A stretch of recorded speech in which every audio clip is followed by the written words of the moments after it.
Shiva is alien. Shiva is alien. He couldn't even have biological children with any of the women he was married to. Okay, now we'll move to your favorite topic. What is that? I didn't know you figured out all those things. Okay, now we move to Shiva. Oh. So Shiva is what I got from reading about it and doing my practices and spending time with you. Shiva is not somebody looking, like sitting up there and looking at all of us. Shiva is a dimension. It is what they say in science, a black hole where nothingness seems to be the origin of universe, where everything seems to be coming out of nothingness and being swallowed into nothingness. That very nothingness is Shiva. So anybody who accesses that dimension, if you access that, you become Shiva. If I tap into that, I can become Shiva. But okay, tell me that so Adi Yogi, the very first yogi, was somebody who has access to that dimension. So why is it that you are obsessed with Adi Yogi? Isn't it like making it about the container and not the contained? Sadhguru, isn't it like that? Like you only talk about Adi Yogi. It's like Adi Yogi is the container. Till now I've not said a word about him. You brought him. No, but you've made the sculpture of Adi Yogi and you… Yeah, it's only 1.5 years old, but you're not checking what I was doing these 36 years. Let's come to that, that's fine. See, about Adi Yogi is not an obsession, or the Adi Yogi is a plan. I should not… Mumbai is not… No, reveal it. Mumbai is not the best place to reveal it, but now that you asked… So judgmental. Let's go.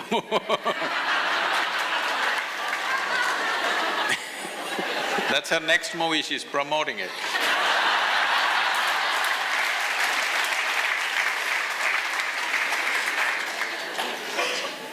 Everybody must watch this Mental and Manikarnika, everything, okay? I'm promoting it so that… So, you talked about nothing. We must understand this nothing. English language has certain limitations on these aspects, but we can… because we are speaking that language, we can manipulate it a little bit.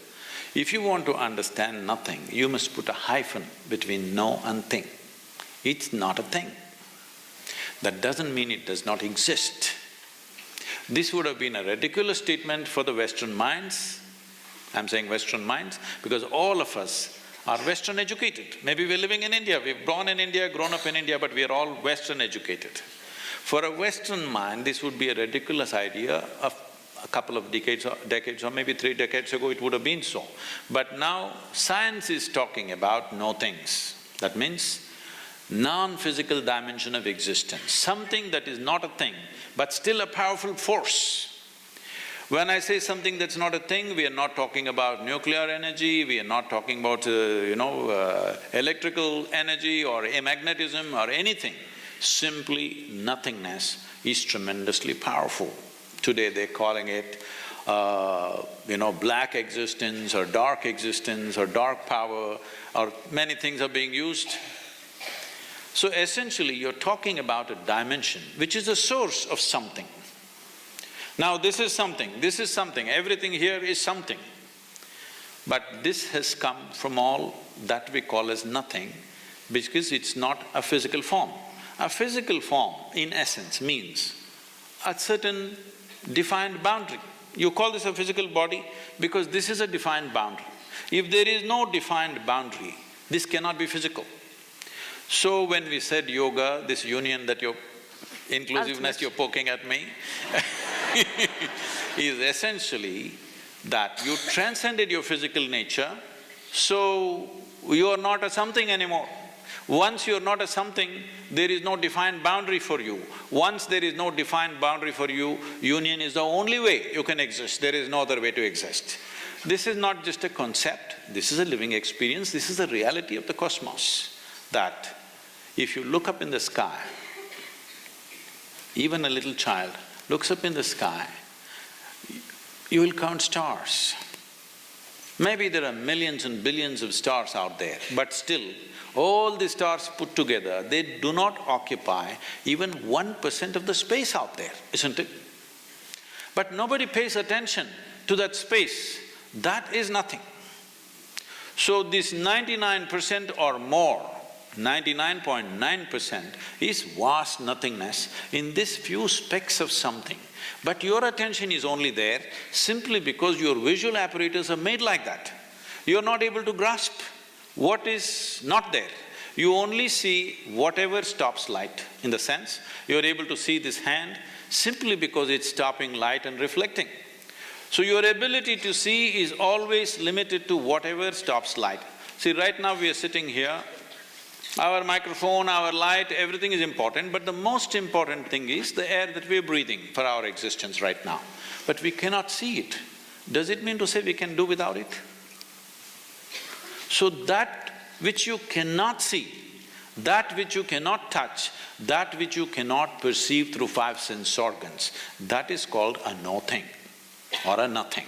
That's called Shiva. Shiva means that which is not. Now, if somebody begins to experience that as a living experience, we refer to him also as Shiva. But somebody who's not experienced it, we refer to him also. Half the people in this country at one time were named after Shiva. That is all the men, I'm saying. Ladies were Shiva, Shivangi, Shiva this, Shiva that, or Parvati, Gauri, this one, that one. Why this was so is constant reminder that you need to look beyond what is there in front of you. This physical form of being a man or a woman, or this person I like, this person I don't like, beyond this, when I call him Shiva, now I cannot say I like him or dislike him.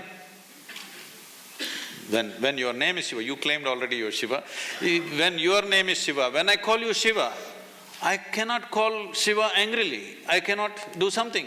It's a kind of a control over yourself, that you cannot abuse somebody. You cannot say, hey Shiva, you're this and that. You can only say Shiva. So we created a culture like this where constant reminder, wherever you look. We even called our dog Shiva.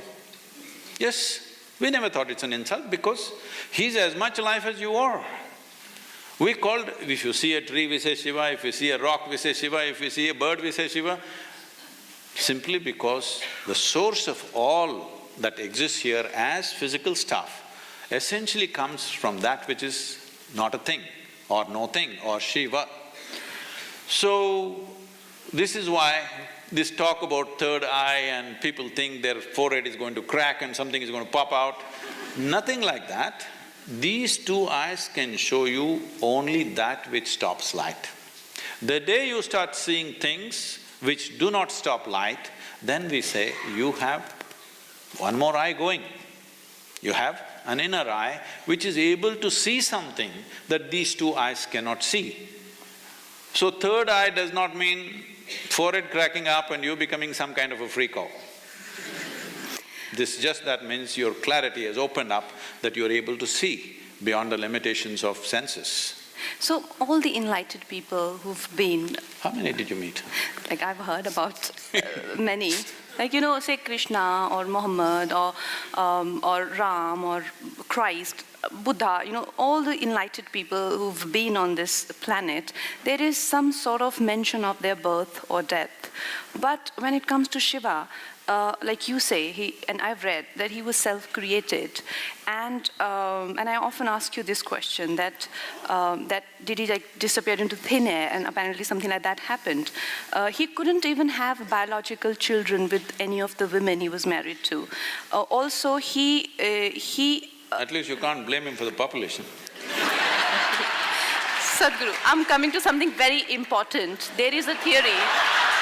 I thought population was very important No. too. There is a theory that Shiva is alien. See, till now you've been talking about inclusiveness and suddenly you call somebody an alien. No, Sadhguru, there is a theory… I must tell you this, every time I enter United States, at the immigration, I end up standing in that line which says, resident alien. I look around and see I'm the only one who fits the description.